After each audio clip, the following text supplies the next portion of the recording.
이것을 신학적인 용어로는 선택적 기록설이라고 합니다. 필요한 사람만 선택해서 성경의 기록으로 남기셨다는 그런 뜻이죠.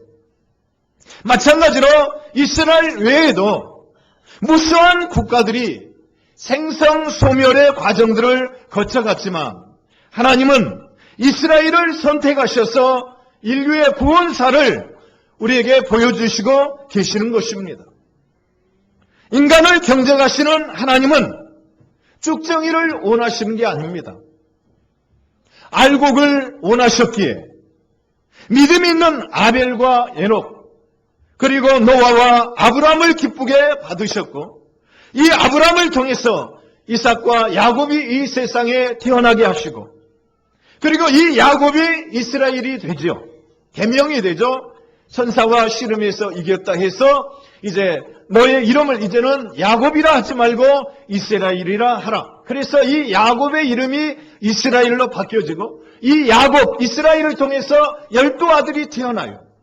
그 12아들이 12지파를 형성하면서 이스라엘의 역사가 이제 시작이 되는 것입니다.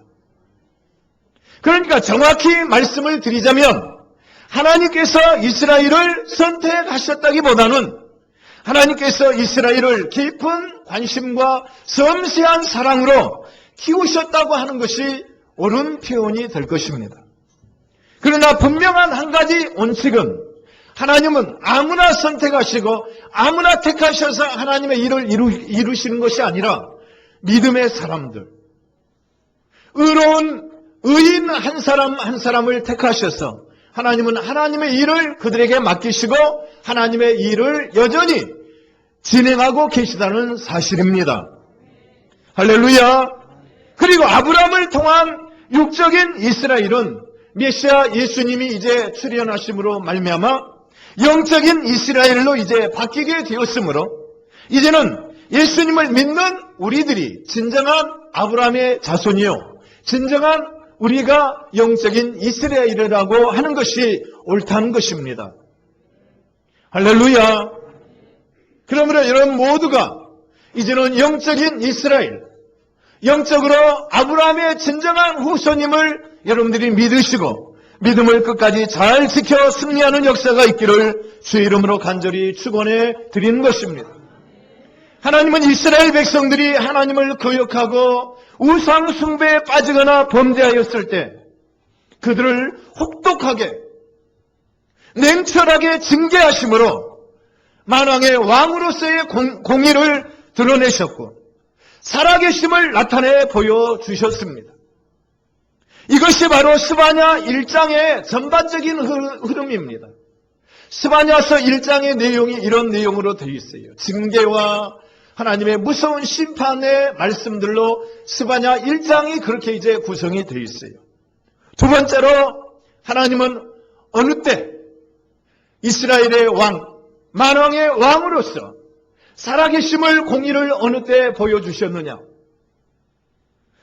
이스라엘을 중심으로 이방 민족을 심판하심으로 왕이 되심을 만방에 알리시고 증거해 주셨습니다. 바로 이것이 스바냐서 2장의 내용들입니다. 하나님 없이 살아가는 부도덕하고 불신앙적인 이방 민족들을 심판하심으로 하나님은 왕 되심을 보여주고 계시는 것입니다. 하나님이 어디 있느냐? 하나님이 살아계시다고 보여봐. 그럼 내가 믿을게.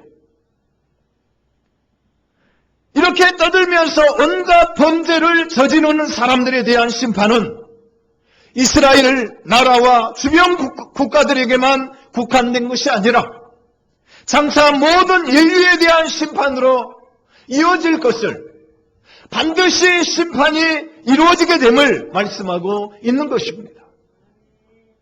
여러분, 하나님은 살아계셔요. 하나님의 살아계심을 특별 계시인 성경과 예수 그리스도를 통해서 떠날지라도 일반 역사를 통해서도 우리는 얼마든지 하나님이 살아계시다는 증거를 알 수가 있습니다. 수많은 인류 역사를 지켜볼 때에 때로는 강한 사람들, 힘 있는 사람들, 그들의 무력에 의해서 인류가 멸망당하고 다 먹히는 것 같지만, 그러나 역사는 진리를 선택하고 진리를 사랑하는 소수의 사람들을 통해서 다시 한번 회복이 되고 이루어진다고 하는 것을 역사는 증명합니다. 공산화가 한때는 들불처럼 번져나갔습니다. 도미노 현상처럼 공산화가 전 세계적으로 이루어졌어요. 그래서 민주주의가 이제는 막을 내리고 공산주의가 전 세계가 공산주의가 되고 공산주의가 전 세계를 지배하고 정복하는 것으로 생각을 했습니다. 그러나 역사는 진리가 이기고 있는 것을 역사는 증명합니다. 이탈리아의 무솔리니가, 그리고 히틀러가, 그리고 일본의 군국주의가 전 세계를 휩쓸고 정복하는 것으로 생각을 했습니다. 이제는 끝났다, 이겼다, 우리의 세상이다. 그러나 역사는 분명히 진리가 있음을 보여주며 역사는 선이 이기고 있음을 보여주고 있습니다. 무슨 증거입니까, 여러분? 이것이 우연하게 되는 것이 아니라 하나님이 살아계시고 하나님이 여전히 역사의 중심에서 이 역사를 주관하고 계시고 통치하고 계심을, 그래서 역사는 분명하게 살아계신 창조주 하나님을 증명하고 있다고 하는 것입니다. 그러니 때로 우리가 억울한 일을 만나고 위험에 처하고 참으로 악인들이 형통하고 득세하는 것 같지만 하나님은 살아계셔서 선한 사람들, 의로운 사람들을 보시고 택하시고 그들의 신원을 들으시고 억울함을 갚아주시는 날이 온다는 사실을 믿으시고 인내로서 믿음을 지키며 기도로 승리하는 그러한 귀한 역사가 있기를 주의 이름으로 간절히 축원해 드립니다. 대심판이 있습니다, 여러분. 반드시 모든 인류에 대한 선악간에 행한 일에 대한 심판이 반드시 진행되고 이루어진다고 하는 사실을 믿으시기를 바랍니다. 그 다음에 하나님은 어느 때 하나님의 왕되심을, 살아계심을 보여주시느냐? 뭘로 알 수 있느냐? 이스라엘의 남은 자를 구원하심으로 하나님은 하나님의 왕되심을 만인들에게 보여주시고 계십니다. 그래서 끝까지 신뢰하고 믿는 자를 하나님은 반드시 구원해 주시는 거예요. 그래서 성경은 끝까지 견디는 자는 구원을 얻으리라고 말씀하셨고, 하나님께서 자기 사람들을 사랑하시되 끝까지 사랑하신다고 분명하게 말씀을 하고 계십니다. 풍전등화 같은 그런 모습 속에서도 하나님은 살아계시기에 그 불이 꺼뜨려지지 않도록, 꺼지지 않도록 반드시 다시 한번 불을 붙여주시는 그런 하나님이심을 믿을 수 있기를 간절히 원하는 것입니다. 우리나라도 마찬가지죠. 6.25 때 정말 낙동강까지 후퇴해야 되고 그 부산을 중심으로 일부만 남아있는, 그리고 전국이 다 북한군의, 중공군에 의해서 다 점령당하고 이제는 졌다 했지만 하나님은 그때도 살아계셨습니다. 그때도 우리를 사랑하셔서 이 나라에게 자유를 주시고 우리를 구원하시고자 그때도 하나님이 역사하셨어요. 그 당시 안전보장 이사회 5개국이 이제 소집이 됐습니다. 당시 소련의 대표는 당연히 유엔군을 이 한국에 파병할 것이냐 말 것이냐를 결정하는 중요한 안전보장 이사회 5개국 회의에 소련 대표부는 당연히 공국의 지령을 받고 반대표를 던지기 위해서 옵니다. 지프를 타고 딱 오는데 차가 펑크가 났어요. 그 차를 수리해가지고 이제 이 소련 대표가 딱 도착했을 때는 이미 그 국제 행사이기 때문에 정확한 시간에 시작이 됐고 이미 결의가 딱 끝났어요. 파병하기로. 소련 대표가 반대하면 안 되는 건데 소련 대표가 다 끝나고 파병이 결정이 된 다음에 그때 도착해가지고 부랴부랴 다시 이의를 제기했지만 이미 결정한 그대로 파병이 이루어져서 이 나라가 정말 어려운 그 지국에서 환경에서 다시 한번 구사일생으로 살아나는 역사가 있게 된 것입니다. 그래서 우리 한국이 이렇게 하나님의 축복 속에 잘 살게 된 것이고 교회가 놀라운 부흥을 기독교 2000년 역사에 가장 짧은 시간 동안 가장 많은 부흥을 이루는 역사가 우리 한국 안에 이루어지게 된 것입니다. 하나님의 살아계신 증거입니다. 이 나라를 향하신 하나님의 축복의 역사입니다. 할렐루야! 그렇기 때문에 우리는 더 그 은혜 앞에 감사하고 겸손히 하나님의 뜻을 이루어 가야 될 것입니다. 한국교회가 이렇게 기고만장했어도 아니 될 것이고 우리나라가 잘 살게 됐다고 해서 제3세계를 무시하고 어려운 나그네들을 무시하는 일이 있어서는 아니 될 것이다 이 말이에요. 하나님이 이 나라에 복을 주신 것은 마지막 때에 하나님의 섭리를 이루어 드리도록 선교하고 구제하도록 축복을 주신 것이지 우리 배를 채우고 호요식하고 사치 향락 문화에 젖어들도록 주신 것이 아니란 말씀입니다. 하나님은 징계와 심판을 통해 왕되심을 분명하게 보여주실 뿐만 아니라 그 가운데서도 믿음을 지킨 사람들을 구원해 가십니다. 역사는 그래서 항상 악한 자들이 득세하고 승리하는 것 같지만 그러나 진리를 택한 소수의 남은 자들이 승리한다는 사실을 믿으시기를 바랍니다. 그것은 배후에서 살아 역사하시는 하나님이 그 일을 하시고 계시기 때문에 숫자와 상관없이 의인 10명, 의인 한 사람을 통해서도 하나님은 역사의 줄기를 바꾸시고 하나님의 뜻대로 역사를 진행해 가신다는 사실을 믿을 수 있기를 간절히 원합니다.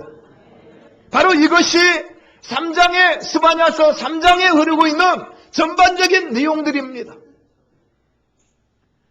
우선 1장 1절에서 보면은 스바냐의 혈통이 나와요. 이 스바냐는 히스기야 왕의 현손으로 소개가 되고 있습니다. 그러면 히스기야는 누굽니까?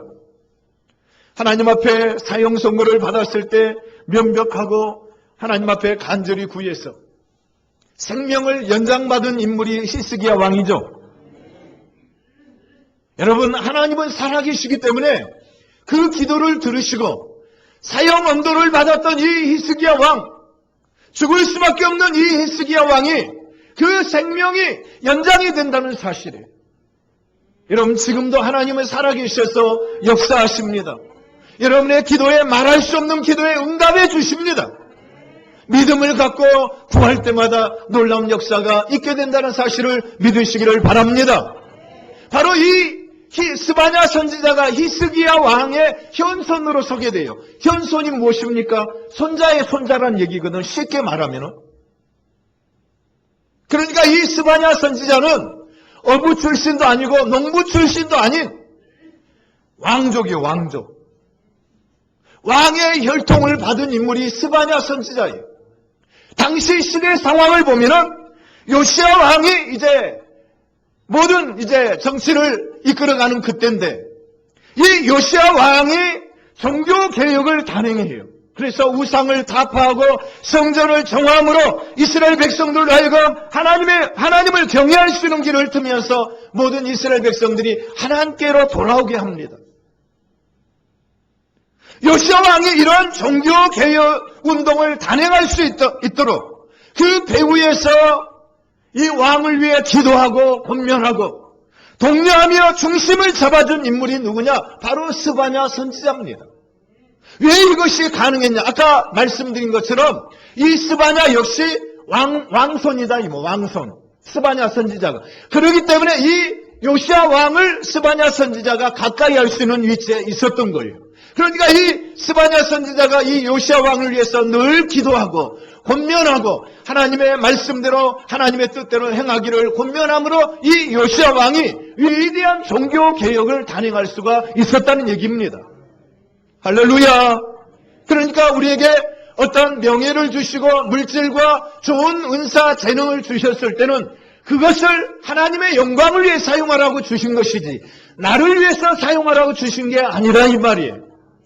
우리나라에 복을 주신 건 마찬가지입니다. 아까도 말씀드린 것처럼 하나님의 영광, 온 세계 열방의 선교를 위해서, 영혼 구원을 위해서, 하나님의 나라를 위해서 사용하도록 주신 것이지 그걸로 죄 짓는 일에 사용하도록 주신 게 아니다 이 말이에요.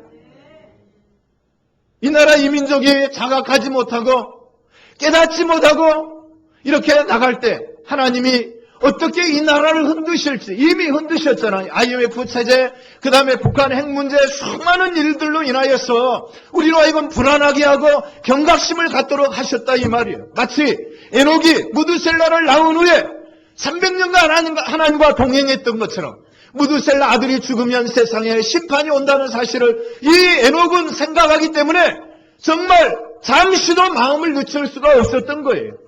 그러니 이 나라에 있는 여러 가지 그런 이제 풍랑이 일고 파도가 치는 것은 어떤 면에서 보면 위기이기도 하지만 이 위기는 하나님 앞에 다시 한번 무릎 꿇을 수 있는 하나님의 은혜와 사랑을 구할 수 있는 축복의 기회이기도 하다는 것이에요. 할렐루야. 그래서 바로 이 스바냐 선지자가 백성들의 마음을 각성시키고 그래서 이 요시야 왕으로 하여금 위대한 종교 개혁을 단행하도록 해요.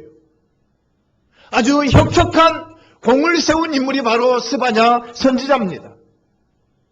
요시야 왕 이전에 있었던 바로 므낫세 왕이라든지 암몬 왕 시대에는 얼마나 어둠이 깊었는지 몰라요. 타락한 시대, 영적으로 깊은 암울한 시대입니다. 어둠의 시대. 이 시대를 흔들어 깨운 선지자가 바로 스바냐 선지자입니다. 스바냐 선지자. 어떤 면에서 보면은 오늘 우리가 살아가는 이 한국적인 상황, 한국교회의 상황을 바라볼 때 바로 이 요시야 왕과 같은 정직하고 깨끗한 개혁적인 인물, 그런 정치인들이 출연해야 될 때이고요. 스바냐 선지자와 같이 담대하게 하나님의 뜻을 외치는 그 개혁자가 필요한 시대가 오늘 우리가 살고 있는 우리의 시대입니다. 할렐루야. 여러분들이 박 목사를 저를 여러분들이 이해해 주셔야 될 게 뭐냐면은 하나님께서 저도 편하게 그냥 간단한 설교하면 좋아요. 그러나 하나님이 자꾸 깨우쳐 주심을 어찌합니까? 그래서 한국교회 회개를 요청하고 전 세계 교회가 깨어날 것을 요청하고 열방을 깨우는 교회로 그런 사명을 주셨음을 우리 모두는 공감하고 이해해야 할 것입니다. 스바냐 선지자는 바로 이 징계, 무서운 하나님의 심판을 강력하게 외친 선지자예요.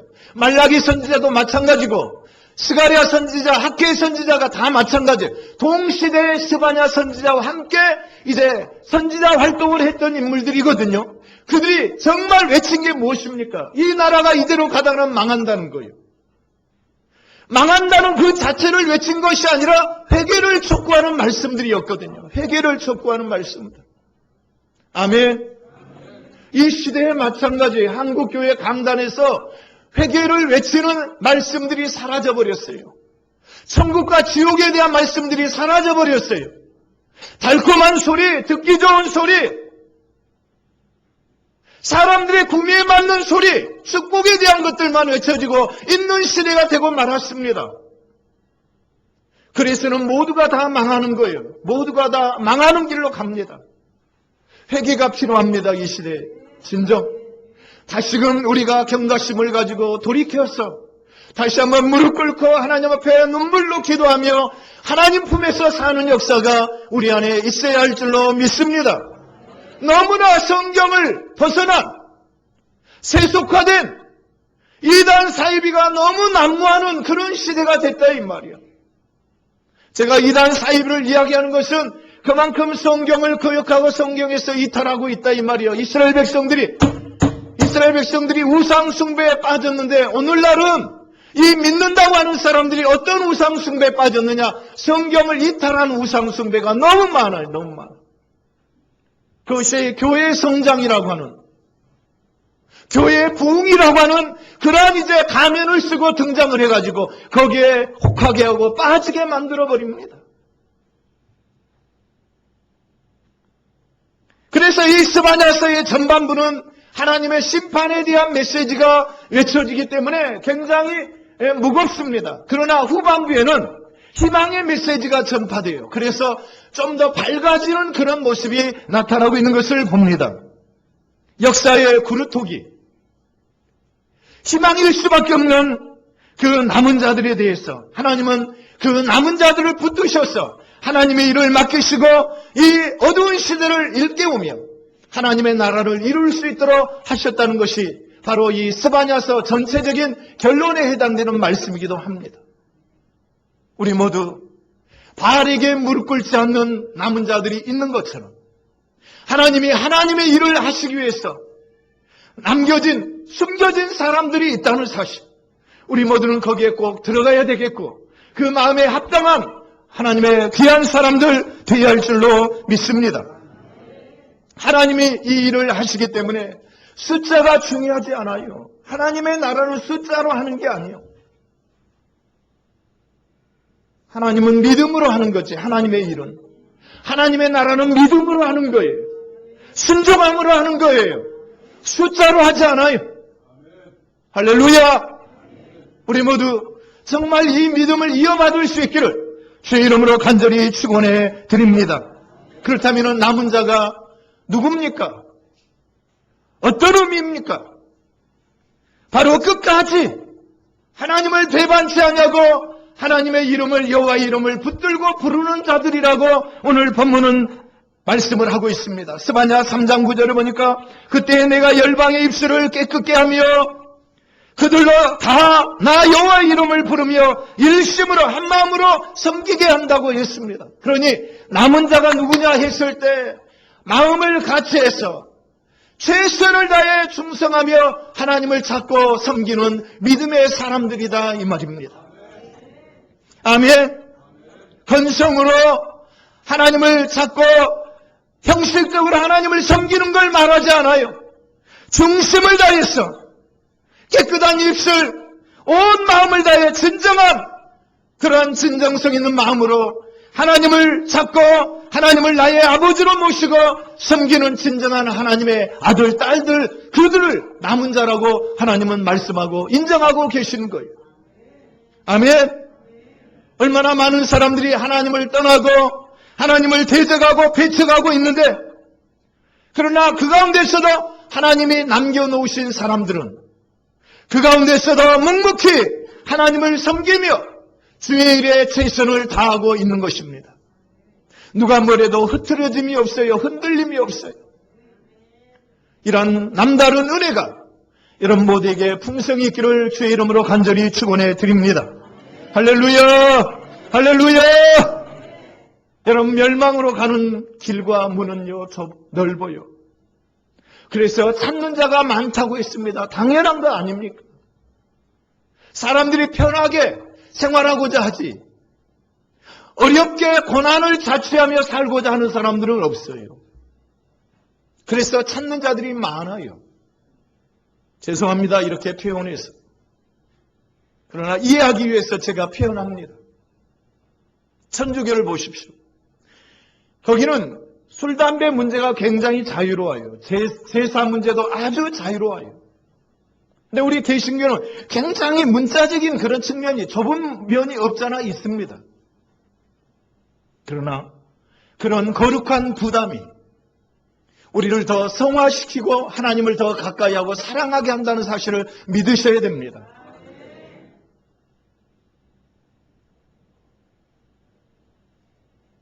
종교다원주의가 지금 판을 치고 있습니다.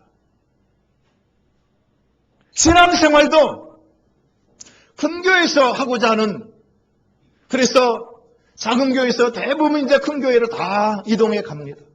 그러니까 전반적으로 한국 교회는 지금 마이너스예요. 계속.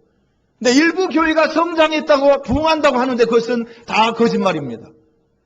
수평 이동하는 거예요. 수평 이동.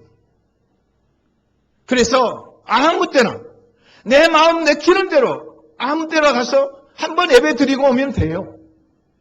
그리고 마음껏 자기 생활합니다. 때로는 이 예배가 하나님과의 관계를 중요하게 여길 뿐만 아니라 하나님과 나를 묶어주는 거룩한 부담으로 작용될 때가 있습니다. 그러나 여러분 기억하십시오. 거룩한 부담은 약간씩 있어야 돼요. 내 마음껏 생활한다. 그것은 하나님과 전혀 상관없는 모습이 될 수가 있는 것입니다. 그래서 많이 몰려가요. 큰 교회에. 또 천주교도 굉장히 지금 우리 한국 교회, 우리 한국 종교 중에서 천주교가 지금 가장 많이 성장하고 있습니다. 엄청난 속도로 성장해. 그러나 진정한 성화, 진정한 하나님이 원하시는 알고 정말 하나님이 인정하실 만한 그런 알곡된 성도가 얼마나 있을 것인가. 그것을 우리는 깊이 생각을 해야 돼요. 반면에 생명으로 인도하는 길은 좁고 협착해서 찾는 자가 적다고 했습니다. 그러나 그 결과는 천국과 지옥을 갈라놓고 말아요. 천국과 지옥을 갈라놓고 말아요. 왜 우리가 이렇게 신앙생활 합니까? 예? 궁극적인 목적은 다 구원받는 데 있지 않겠습니까? 마음의 안정, 평안도 중요하고 교제하는 것도 중요하고 내 어떤 사회적인 체면, 명예도 중요하지만 궁극적인 구원에 있다는 사실. 그래서 사도 바울은 분명히 선언합니다. 예수 그리스도의 부활이 헛되다면, 거짓이라면 우리의 믿는 믿음이 가장 불쌍한 자가 될 것이라고 했습니다. 그러나 그런 것들이 거짓이 아니고 엄연한 사실이고 분명하기 때문에 천국과 지옥이 분명히 있기 때문에 우리의 이 분투하는 노력, 이 믿음의 행진은 이 수고는 결코 헛되지 않는다는 사실입니다. 남은 자라고 하는 것은 바로 이렇게 좁고 협착한 길에서 끝까지 예수님을 시인하고 믿고 예수님과의 연합을 붙들고 승리하는 사람들을 말하고 있는 것입니다. 요한복음 5장 24절은 이렇게 말씀합니다. 내가 진실로 진실로 너희에게 이르노니 내 말을 듣고 또 나 보내신 이를 믿는 자는 영생을 얻었고 심판에 이르지 아니하나니 사망에서 생명으로 옮겼느니라. 여러분, 이것이 간단한 일이 아니요. 예수 그리스도를 믿는 자, 영접한 자는 사망에서 생명으로 옮겼고 심판에 이르지 않아요. 뿐이 아닙니다.